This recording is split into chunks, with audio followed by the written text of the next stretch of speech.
What is a cash position? A cash position refers to the amount of actual cash a given corporation, bank, or other entity has in its possession at a particular point in time. Generally, it includes actual cash or bills that are held by the company. It can also include other assets that are easily turned into cash, referred to as liquid assets, such as short-term bonds or certificates of deposits.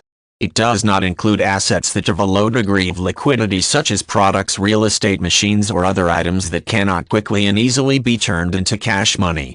While technically individuals can have a cash position equal to the amount of their liquid investments, the term is most often used in a business context. A company, for example, lists its cash position on its balance sheet and reports that cash position to investors, lenders, or other interested parties. A bank must have a cash position as well. Generally, banks are required to have a set minimum amount of cash available based on the amount of funds people have deposited into the bank.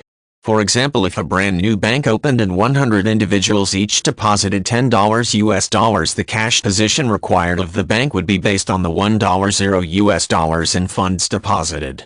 The bank would thus be required to have at least $1 in cash so that it would have the money to pay each of those people if they all came to take their money out at the same time. For corporations, on the other hand, determining how much cash to have can be tricky. Generally, a company does not want to have too little cash available. Cash is required to fund business growth and to make purchases of supplies and services necessary to run the business. Cash can also be a sign of financial solvency and stability within the company. Cash, however, generates a relatively low return on investment as compared to other less liquid investments, and as such, having too much cash on hand can be a downside to the company. Investors may look at the cash positions of different companies when determining whether to invest or not. If the company does not have what is deemed an appropriate amount in cash, it can appear to be a poor investment.